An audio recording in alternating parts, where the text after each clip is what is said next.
Welcome to Wonder X. We are back with another marvelous video for the Marvel fans out there, or shall I say the fans of the God of Mischief. And since our eyes got stuck by the iconic knives of Loki's mischief while watching Loki, you could have missed some things on the screen which may be important. And that's where we come in to help you. We got you the top 10 things that you might have missed in Loki episode 3. And this video is the continuation of the previous two videos based on the previous episodes. And before we go further, we issue a spoiler alert, since we get into deeper details, so those may reveal some super insights. So without any delay, let's start the countdown. Number 10.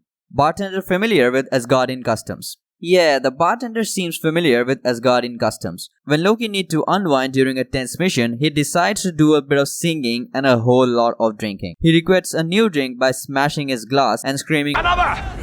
Loki's brother Thor also attempted this seemingly rude custom when he first came to Earth. This drink, I like it. I know, it's great, right? Another!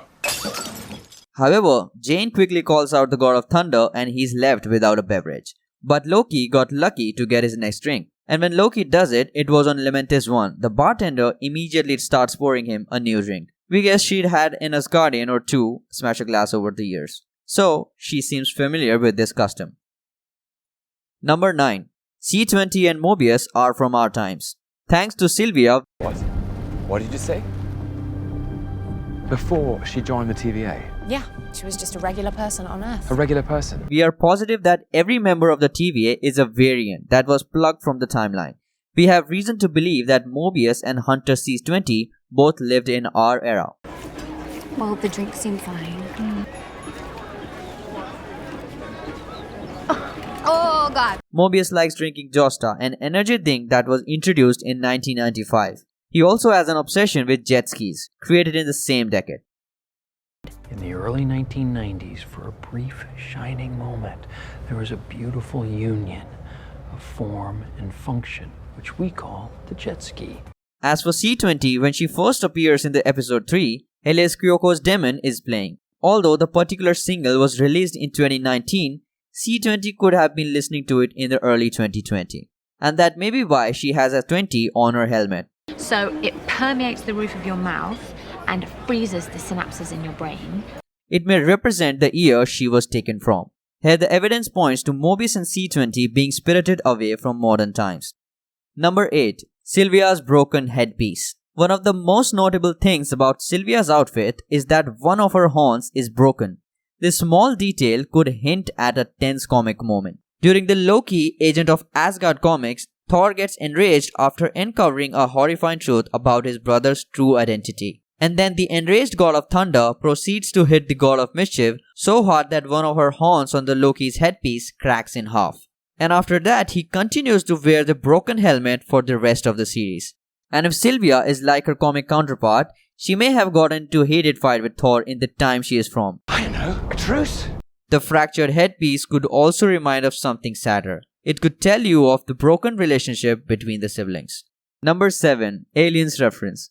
Well, this is a funny one. The two soldiers taking the tickets on the last train out of the Doomsday are revealed in the episode's credits, named Corporal Hicks, played by John Barclay, and Private Hudson by Ben Vandermeer.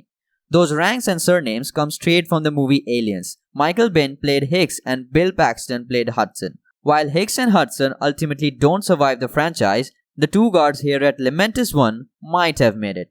And hopefully Loki didn't throw them out of the window, so it's a blessing for them. Maybe love is hate.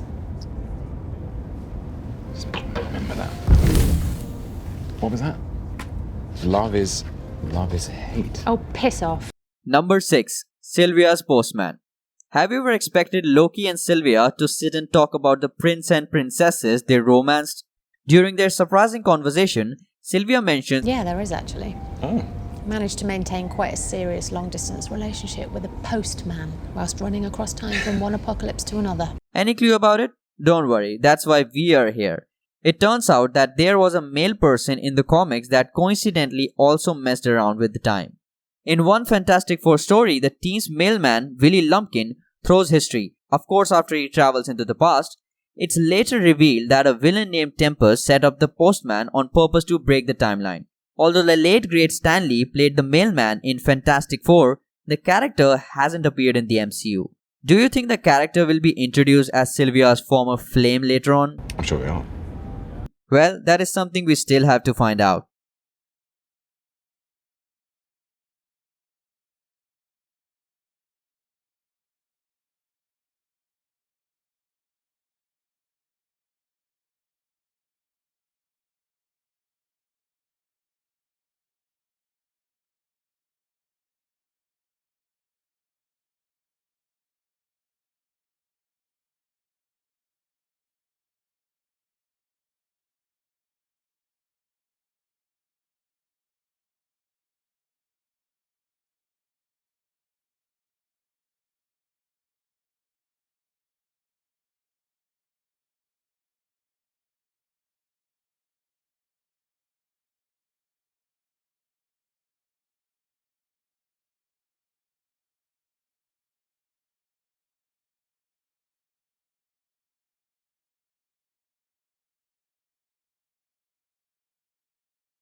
Number 5. Incursions. If you were reading the Marvel comics back from 2013 to 2015, then the sight of an oncoming planet entering another planet's atmosphere probably looks super familiar. In comics, those Earths were inhabited by the alternate universe Earths. You know, part of the multiverse that the TVA is trying to prevent from existing. Every time an alternate Earth threatened to destroy the main Marvel Earth, a group called Illuminati, consisting of all the A-list brains and powerhouses of the Marvel Universe, were called upon to destroy those worlds before collision. That's not so much the case in Loki episode. As far as we know, this is one of Cataclysm that befalls Lamentis and no other planet. But still, the visual is pulled from the comics. So if you want to thank us for this observation, then go ahead and thank us in the comment section.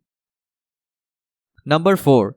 Loki opened the door to Frog Thor. While Loki is talking about the magic he learned from his mother, he mentions that he can transfigure objects into frogs. This innocent amphibious reference is subtle callback of the bizarre Thor storyline. In the comics, Loki turns the god of thunder into a frog for multiple issues as a part of a larger scheme to claim the throne. But it backfires when the Frog Thor arrives in time to stop the brothers' wicked plans. If Frida taught the MCU's version of Loki how to turn people into frogs, Thor better watch his back. The former Prince of Asgard could become the second Disney royal to become an amphibian. And the Thor who looks like a Greek god turning into a frog will be very hard on the fans. And now we're heading straight to the top 3 spots. But before we get there, we just want you to go ahead and subscribe to Under X so that you don't miss the other parts that we will be releasing on the later episodes of this series.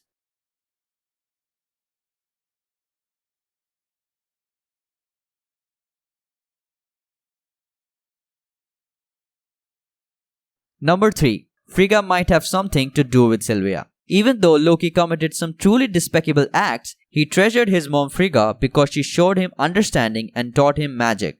But that version of Frigga seems to be absent from Sylvia's timeline. When talking about her past, the variant mentions she learned magic on her own and doesn't have the same warm memories that Loki has towards his mom. This suggests that Frigga didn't exist or had a different personality in Sylvia's time. Sofia Di Martino is